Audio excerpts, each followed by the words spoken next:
Santiago tiene el propósito y enseña a los judíos que están en la dispersión a que sean cristianos hacedores, ¿verdad? Cristianos que no solamente dicen tener la fe, sino que tienen las obras que evidencian esa fe.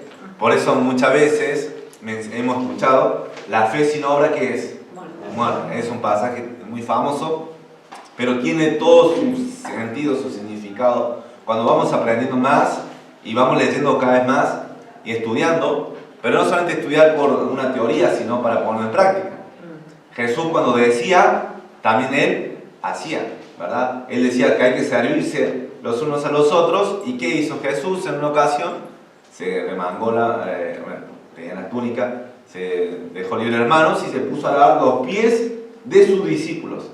Entonces él sirvió con amor, no solamente lo dijo, sino que lo hizo. Entonces vemos que Santiago vio todo ese ejemplo de Jesús y él escribe a los cristianos cómo debe ser la fe, cómo debe ser mostrada en la conducta la fe de un cristiano. Y ahora, comienza con el tiempo, con capítulo 1, con un pasaje, una sección dedicada a las pruebas.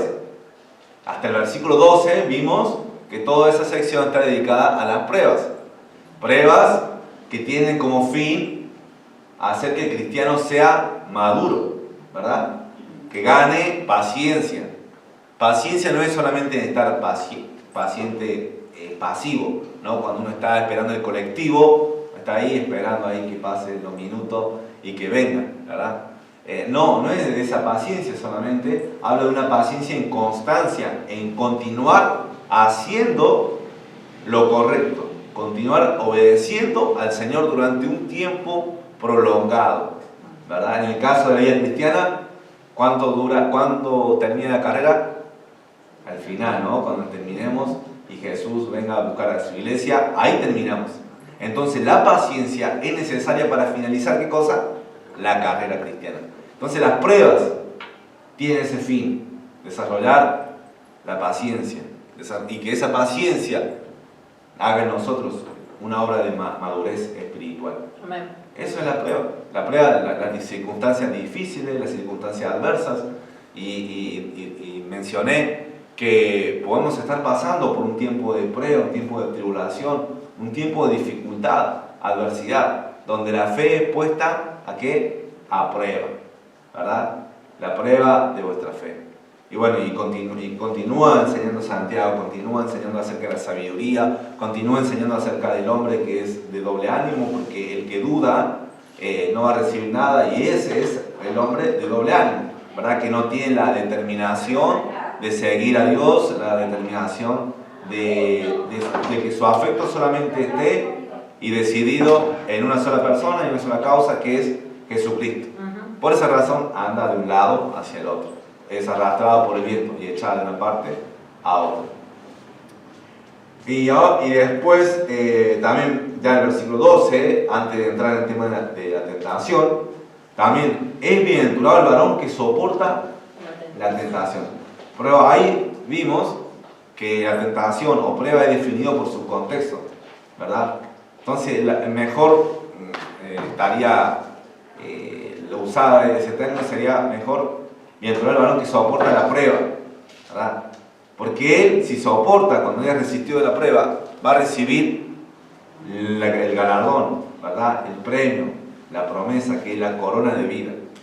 Para aquellos que pasan la prueba, para aquellos que resisten la prueba, para aquellos que aguantan, ¿verdad? Si te rendís, no podemos esperar nada. Entonces ya vimos ese tema. Pero ahora del versículo 13 al 15, y el domingo pasado, los que vinieron, ¿verdad? Vimos que la tentación no viene de Dios. La tentación, en el sentido de ser inducido hacia el mal, no viene de Dios. Viene de alguien. Viene de nosotros mismos. De nosotros mismos. Dice ahí el verso 13, y vamos a leer en voz alta, todos juntos, ¿verdad?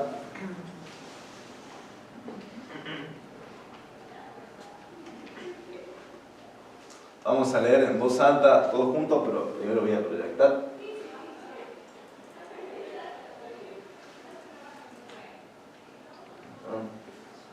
En todo caso, si no lo encuentran en su Biblia, lo pueden leer aquí. Vamos a ver.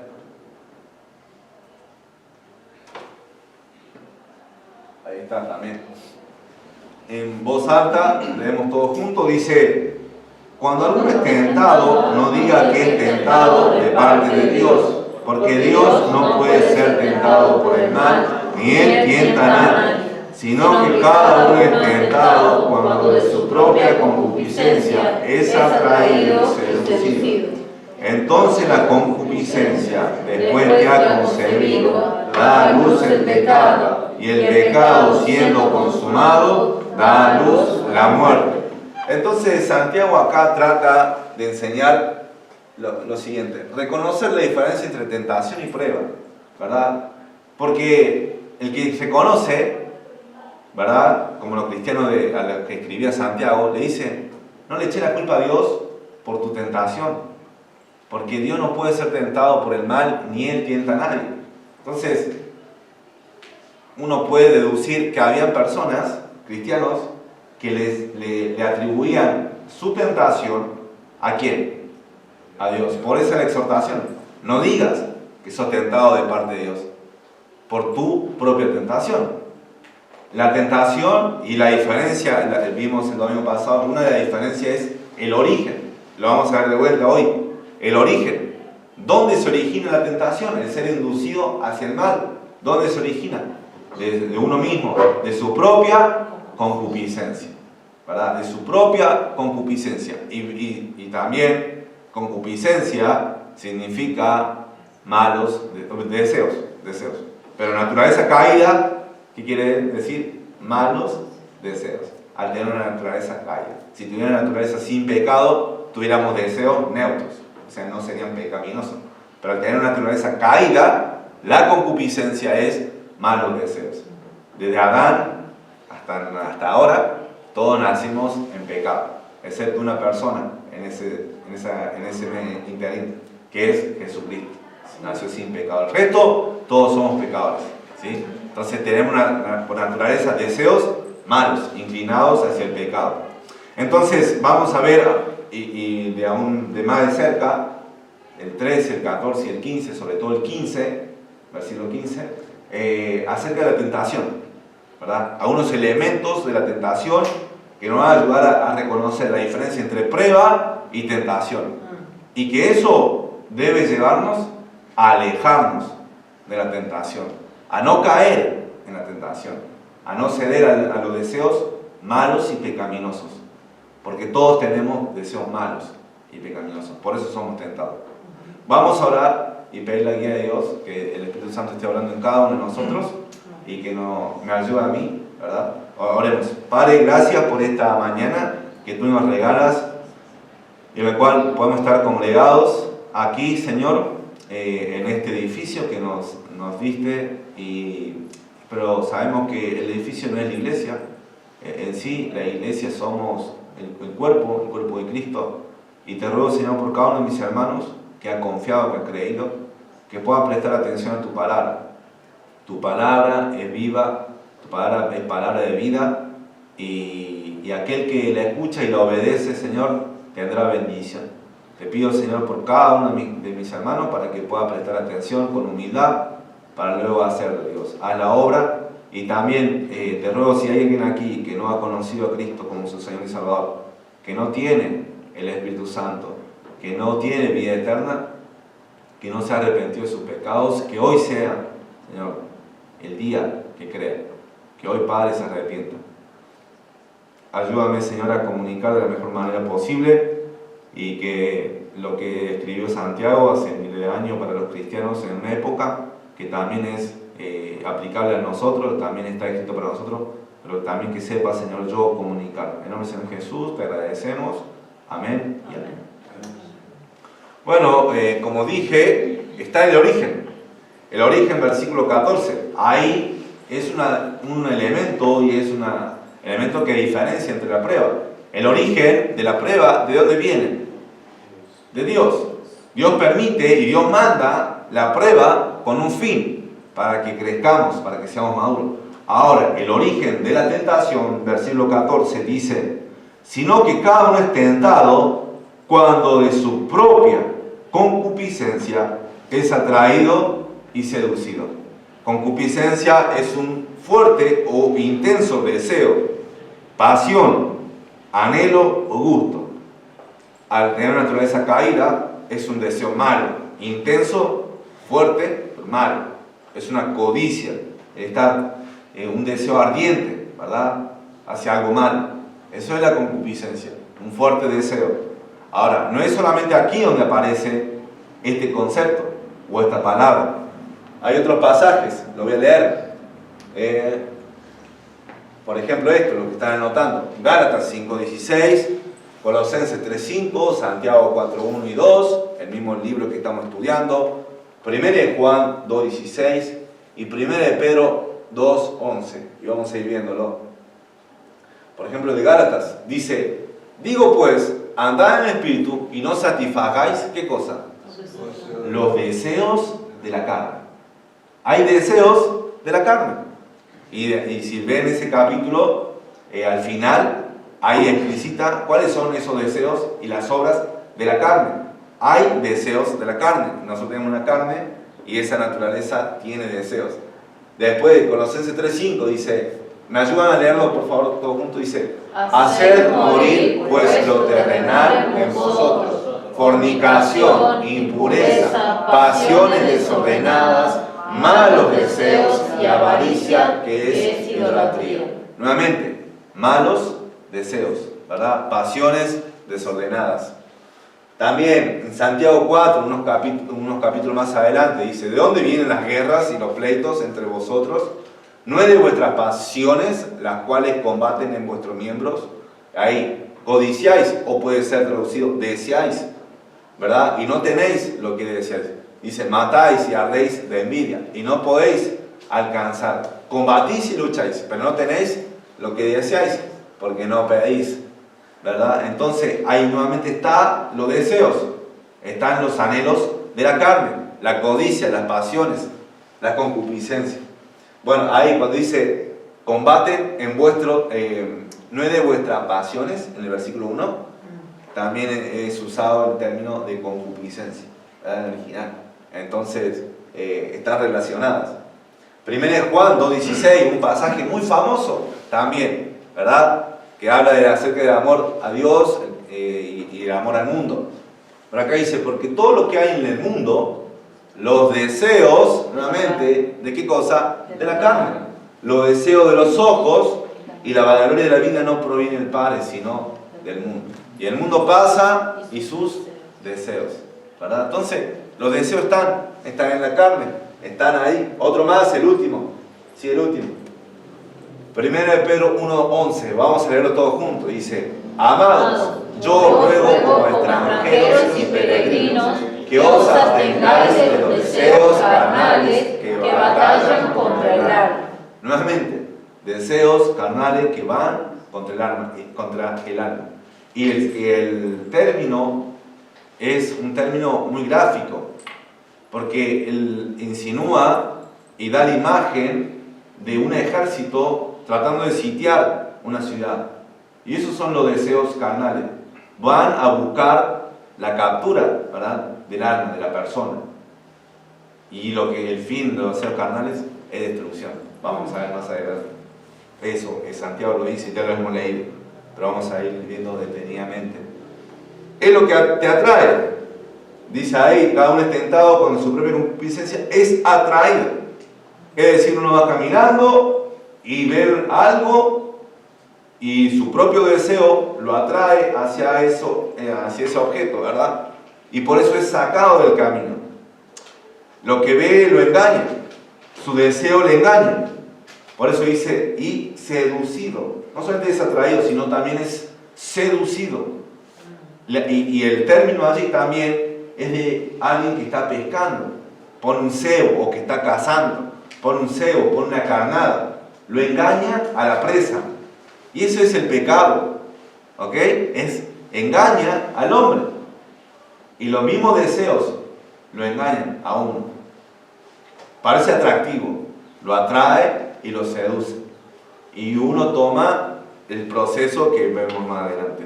Pero antes de continuar, Acá vemos que también versículo 4, versículo 14 de Santiago, que el deseo malo es propio. Cuando de su propia, ¿qué cosa? Concupiscencia. Ser vengativo, recibir los aplausos, querer ser respetado y aprobación de los demás, o el placer sexual, o el sobreentretenimiento, o cualquier cosa, ¿verdad?, que uno pueda ver que lo desvía del camino y lo seduce para pecar, puede variar en cada uno, y varía en cada uno, ¿ok? Es como las alergias. ¿Alguien de acá es alérgico? Bueno, sí, mi esposa es alérgica. Bueno, el resto, tal vez no somos alérgicos, o tal vez nunca nos expusimos a algo que nos dé la alergia, ¿verdad? Entonces, es así, cada uno son alérgicos, cada uno puede tener alergia diferente. Y uno reacciona de manera diferente, ¿verdad?, a lo que al objeto que le hace estar alérgico, ¿verdad? Uno puede ser el polvo, el otro puede ser una comida en especial, otro puede ser el ambiente, ¿no?, el clima, y lo vuelve a reaccionar de una manera diferente, pero tal vez, y hay alergias diferentes. Lo que quiero decir es que cada uno tiene un deseo propio, malo, ¿verdad? Y que hay algo que le pueda atraer a uno y a otro no. A uno le puede desear algo y otro no, ¿verdad? Y Satanás sabe eso. Y como es astuto, va a tirar algo, ¿verdad? Él no te va a tentar internamente. Cada uno internamente se tienta a sí mismo, de su propia concupiscencia. Pero externamente Él va a hacer toda la jugada como un ser muy sabio, angelical, que grande querubín, como dice en la Biblia, va a ponerte cosas que va a traerte para hacerte tropezar, ¿ok? Satanás va a ser así. Entonces cada uno debe saber su propia debilidad o sus propios malos deseos que lo pueden hacer tropezar o caer. Como dije, puede ser el orgullo, puede ser la aprobación de otros, puede ser los juegos, ¿verdad?, de apostar, el placer sexual, la música, etcétera, etcétera, etcétera. Los deseos de su propia concupiscencia. Ahora, cuando uno es atraído, seducido, empieza y toma una decisión. Acá vemos que Santiago describe un proceso descendente hacia la muerte. Versículo 15. Es un proceso en espiral descendente hacia la muerte. Y comienza con un deseo malo. Verso 15 dice, entonces la concupiscencia. Ya vimos que la concupiscencia es un deseo malo, fuerte, intenso, un deseo carnal.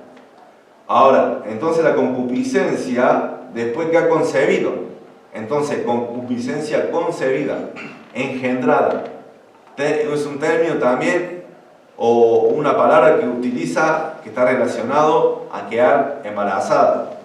Es como la unión de dos elementos. Ahí se une el deseo malo, ¿con qué cosa? ¿Qué piensan? Con la voluntad, ¿verdad?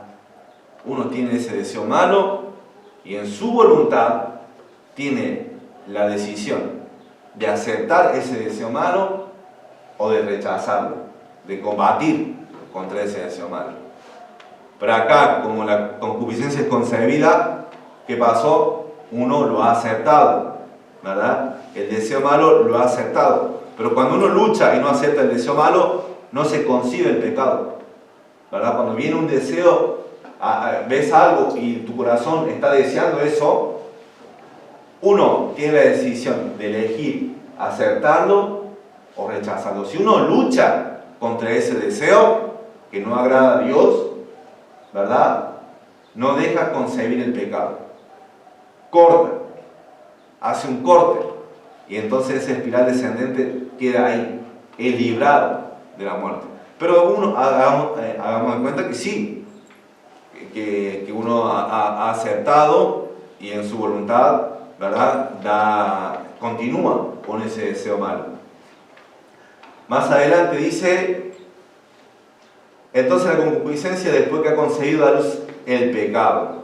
Ya sabemos que cuando uno concibe la concupiscencia, está pecando. ¿Ok? No hace falta hacerlo. Ya está cometiendo pecado, ¿dónde? En su mente, en su corazón. No es necesario llevarlo a cabo para pecarlo. El momento en que se permite el deseo malo, voluntariamente estamos aceptándolo, por tanto, pecamos. Pecamos, ya sea un minuto, ya sea 2 minutos, pero estamos pecando. Dice que en Mateo, Jesús decía que cualquiera que mire a una mujer para codiciarla, ya está adulterando en su corazón.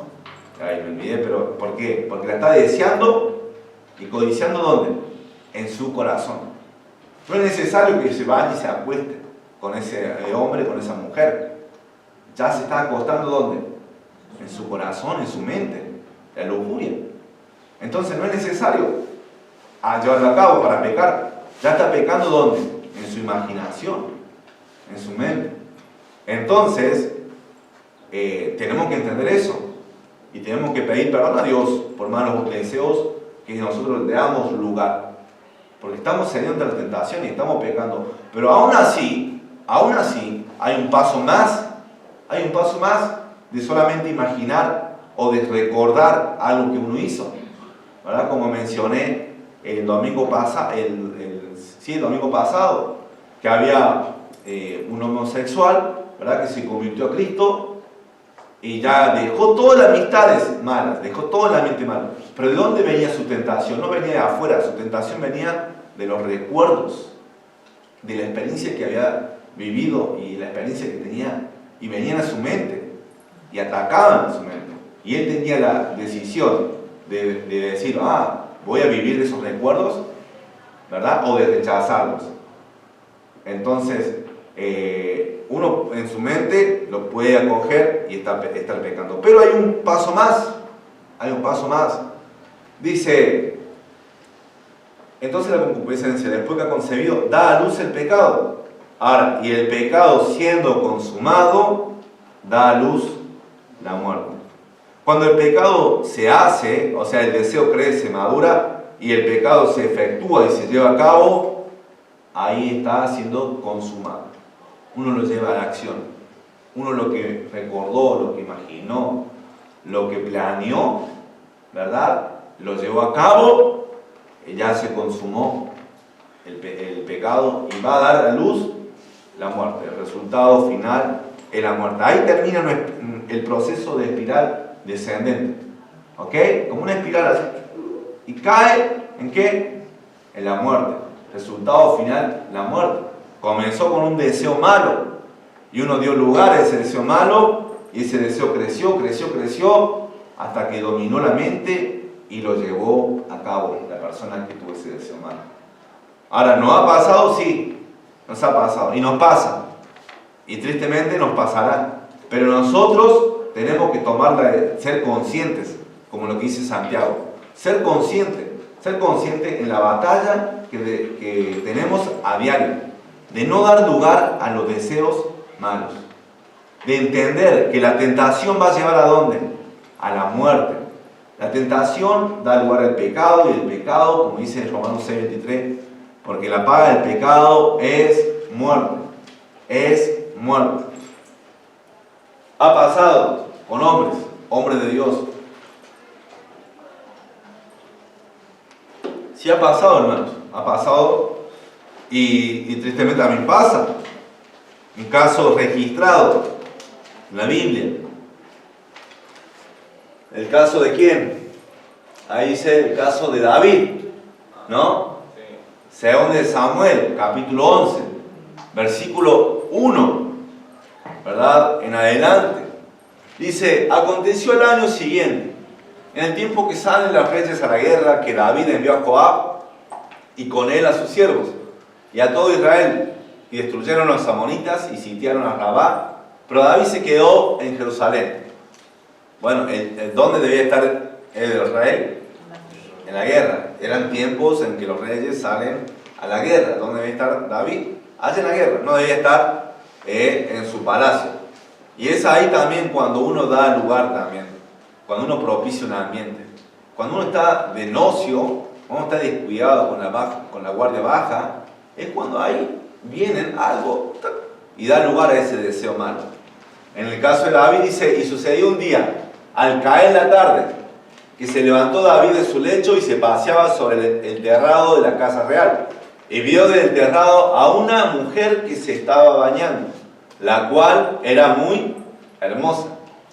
Y ese término, dice, y vio, es un mirar, no solamente un mirar neutro, es un mirar con codicia, es un mirar con un deseo, es el mirar o el vio que tuvo Eva cuando después que le dijo Satanás, si comes de ese árbol, de ese fruto, de ese árbol, vas a ser como ¿quién?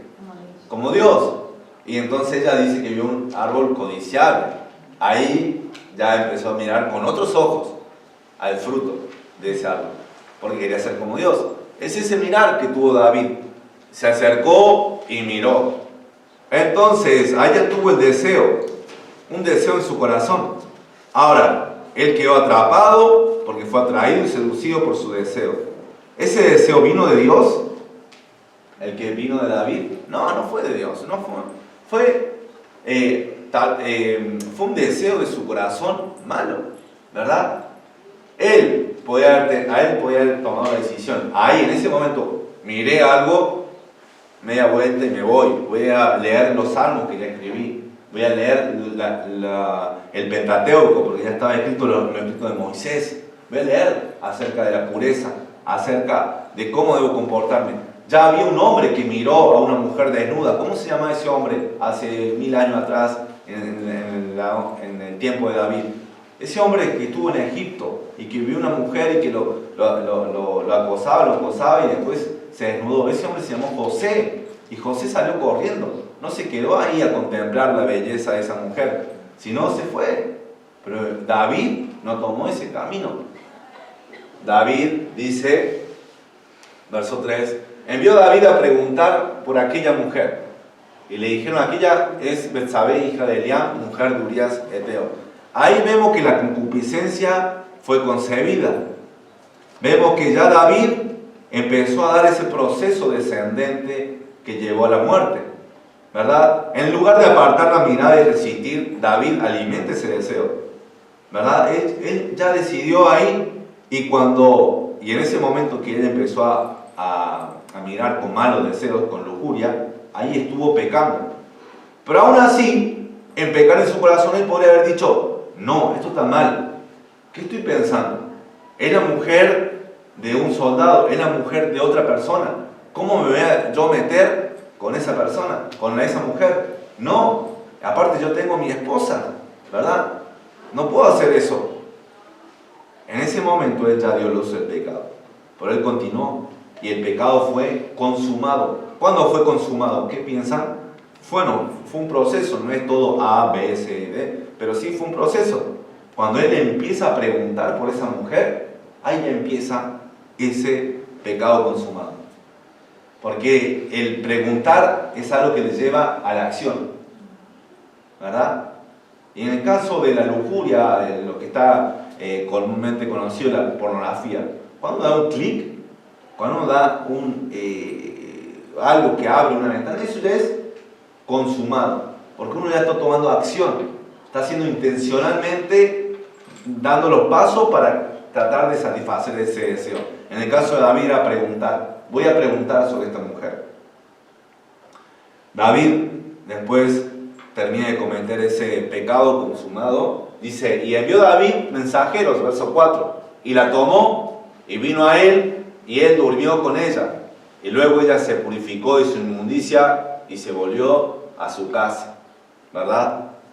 Entonces ahí ya está, ya David cometió, satisfació sus deseos, él tuvo un deseo malo y lo llevó a cabo, no se detuvo, y él tuvo tiempo para pensar, tuvo tiempo para meditar, porque donde él estaba, hasta donde estaba la mujer, había todo un proceso, ¿okay? No era todo instantáneo.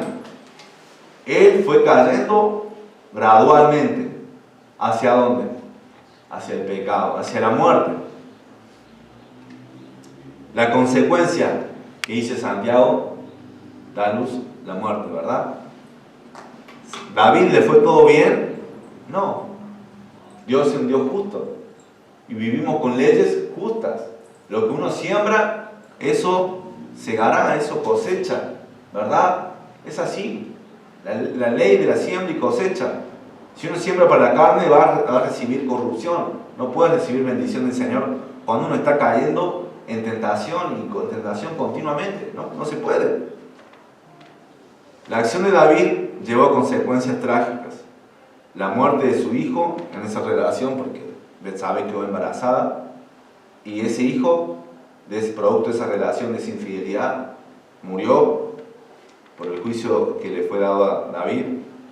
Hubo conflicto familiar, ¿verdad? Un hijo se levantó, se quiso tomar el reino. Un hijo mató a otro hijo, a su hermano, porque ese hermano abusó de su hermana. O sea, todo mal. David, todo mal. Su familia, todo mal. Ahora, la pregunta es, ¿valió ese momento de placer del pecado? ¿Valió después todo el dolor que vivió David? No, hermanos, no valió, para nada valió. La muerte y el pecado nunca va a tener bendición, no vale. Y David vivió lo que Santiago afirmó más adelante. Trae destrucción. Hay un pasaje que experimenta Salmo 32, 3 y 4, dice: mientras callé se envejecieron mis huesos, en mi gemir todo el día, porque de día y de noche se agravó sobre mí tu mano, se volvió mi verdor en sequedades del verano. Miren, Selah.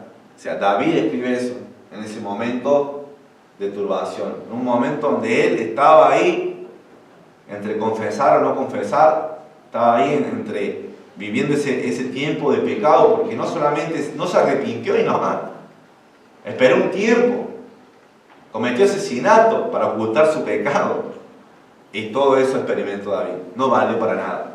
Perdió la comunión con Dios, perdió mucho. El pecado lo arrebató, la tentación, por seguir un mal deseo, un deseo malo. La historia de David nos muestra la advertencia de Santiago.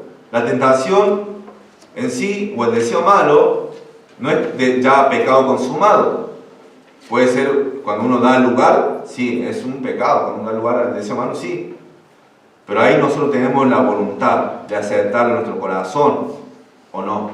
David lo aceptó, dio lugar y sufrió las consecuencias. Ahora, nosotros vivimos a diario tentaciones de todo tipo, como le dije. En el caso de esto es muy explícito, el caso de lujuria, muy explícito, ¿no? No creo que pase eso. Uno va, se arrima y ve una mujer ahí y es rey y puede mandar a traer para conocer. Pero cómo se ha vuelto todo muy libertinaje, también puede ser, tal vez yo no sé muchas cosas, y sí, hay cosas que tal vez ven en internet, redes sociales, y se consigue rápido esas placer, por ejemplo, sexual. Pero pueden haber diferentes tipos, ¿verdad? Diferentes tipos las tentaciones, diferentes tipos. Y un ejemplo vamos a mostrar y vamos a mostrar tres modelos, ¿no? Tres modelos. Hermano, sí, sí. Bueno, no importa. A ver. Ahí está. Bueno. Acá. Uy, puse mal el celular.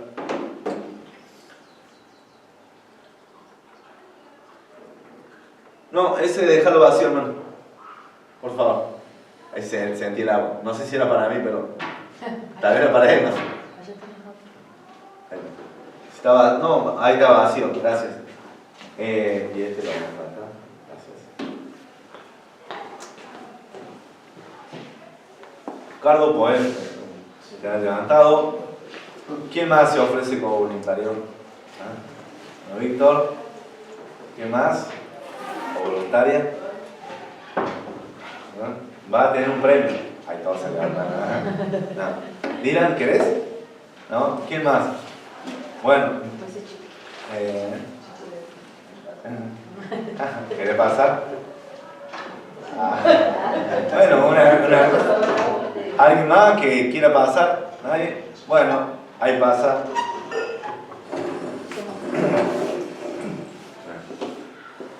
Bueno, caso de, todos ellos son cristianos, ¿verdad?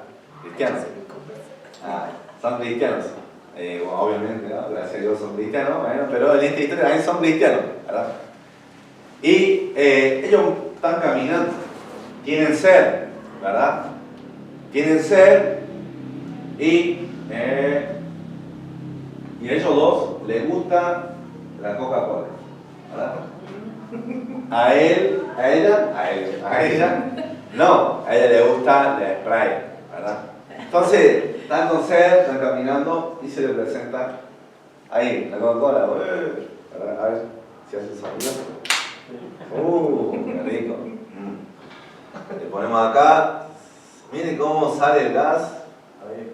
Está fría, ¿verdad? Está hermosa ahí para los que le gusta la Coca-Cola. Entonces, el cristiano número 1 va caminando, ¿verdad? Va caminando y ve el vaso, pero como no le gusta la Coca-Cola, ¿qué pasa? Es indiferente. Su propia concupiscencia no es atraído a la Coca-Cola. Sí, parece ser, ¿no? No es atraído a la Coca-Cola porque no tiene ese deseo. Uno ve, escucha una banda de rock y tal vez no le gusta el rock, tal vez le gusta otro género. Entonces lo escucha y le, ¿qué es eso? Bueno, me pasa a mí. El rockero del vecino pone rock a todo y a mí no me tienta eso. Digo, ¿qué está ahí? Digo, ¿por qué pone tan alto? Y a él sí, es un vicio, es un ídolo la música.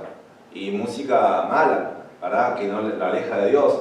Pero a mí no me tienta. No, amor me ve haciendo, ¿verdad? No. Ahora, cristiano número 2, ¿verdad? Cristiano número 2. Él le gusta la Coca-Cola, ¿verdad? Ve acá y la toma. No. Pero ve y dice, está acá, o sea, algo raro, o sea, no creo que esté bien, o sea, algo raro percibo, ¿verdad? Y la realidad es que la Coca-Cola tiene algo, ¿no? Bueno, él mira, deseó, pero continuó, ¿verdad? Luchó, se golpeó el pecho, dejó pasar, ¿qué cosa? La tentación, el deseo malo, aguantó. Hay algo que se llama el fruto del Espíritu, que se llama, o uno de los que compone el fruto del Espíritu, dominio propio, templanza. Cuando uno combate contra sus propios deseos. Eso es un fruto del Espíritu, no es fuerza de voluntad o fuerza de disciplina. La disciplina es producto de un nuevo cristiano, de alguien que está teniendo tiempo de comunión con el Señor. Él tenía tiempo con el Señor y dijo, tengo deseo, pero voy adelante. Ahora vemos acá a un cristiano que hoy no leyó la Biblia. No, vemos acá. Cristiano número 3, no estuvo orando, ¿verdad? No ayunó, ¿vale? No estuvo vigilando. La Biblia dice velad y orad para que no entréis en tentación. El espíritu de verdad está dispuesto, pero la carne es débil. Y él vio y la atrajo, ¿verdad? Le gusta, está haciendo calor, 38 grados, la humedad en Córdoba, y está viendo y da un paso, mira hacia los lados, ¿verdad? Nadie lo ve, entonces no te olvides de seguir. Sí, tomé un trago. No, hermano, tenía una gotita de... Tomó, lo llevó a cabo su deseo, ¿verdad? Su deseo fue, ¿qué cosa? Consumado, el pecado fue consumado. Es una ilustración. En este caso, el pecado fue consumado. Ahora vaya, siéntese. Pero cuando va caminando, no se da cuenta que ese vaso tiene gotita de veneno. ¿Sí? ¿Qué pasó? Da 3 pasos y cae muerto. ¿Cuál fue el resultado de su deseo malo, del pecado? Está muerto, ¿verdad? No se aguantó su deseo. y por esa razón él sufre las consecuencias. ¿Puede ser eso? Es así. Gran actor. Es así el pecado como actúa. Es algo atractivo para los ojos, ¿verdad? Es algo atractivo para la mente. Pareciera que no hay consecuencias, pareciera que todo va a salir bien, pareciera que no tiene consecuencias irreversibles. Pero ¿cuántas personas tienen SIDA hoy en día? Y tal vez han pensado, uy, esto es algo normal, ya es irreversible. Y hablo solamente de un caso, pero hay un montón de casos de diferentes tipos de pecados que uno sufre consecuencias. Pero sobre todo uno sufre la consecuencia de perder la comunión ¿con quién? Con Dios. Con Dios. Y experimenta la lejanía de estar cerca de Dios. Porque uno no puede estar cayendo en tentación continuamente y habituado y tener una comunión con Dios. No se puede. No se puede vivir así. Dios exige vivir ¿en qué? En santidad. Resistirse los deseos. Por más deseo atractivo que le parezca a uno, o fuerte que tenga uno. Pero nosotros no somos manejados por los deseos. Debemos ser manejados por Dios. Debemos ser manejados por la palabra de Dios. Y cada uno toma esa decisión en ser un cristiano obediente o un cristiano desobediente. Un cristiano que fácil cae entre los deseos de la carne. O un cristiano que se aferra a la palabra y dice, no, yo en oración voy a combatir. Yo en la palabra voy a resistir. Voy a huir. Como hizo ahí el cristiano número 2. Vio, deseó, pero continuó. Y verán que hay victoria. Hay victoria. Hay victoria. Grandes victorias. Yo he experimentado victorias. He experimentado caídas, ¿verdad? Pero también he experimentado victorias. De resistirme a los deseos.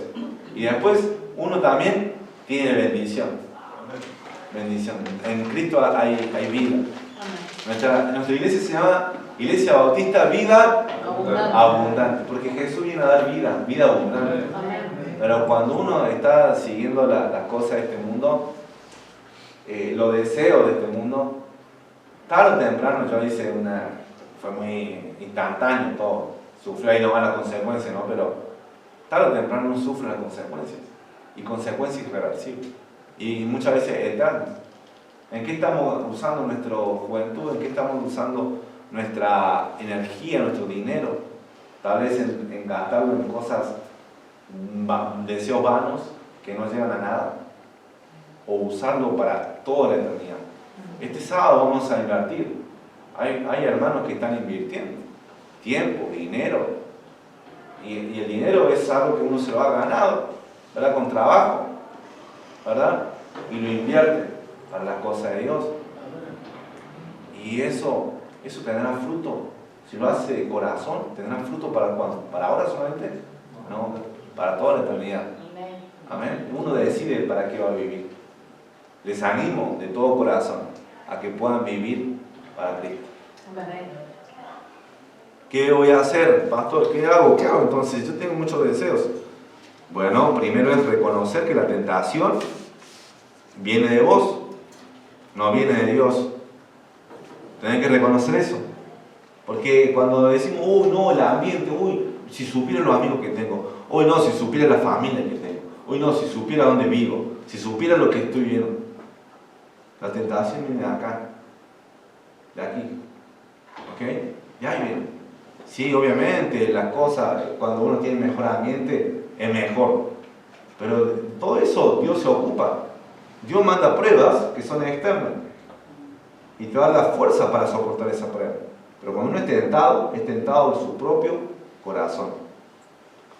Tienes que reconocer eso y ser responsable de tus propios deseos.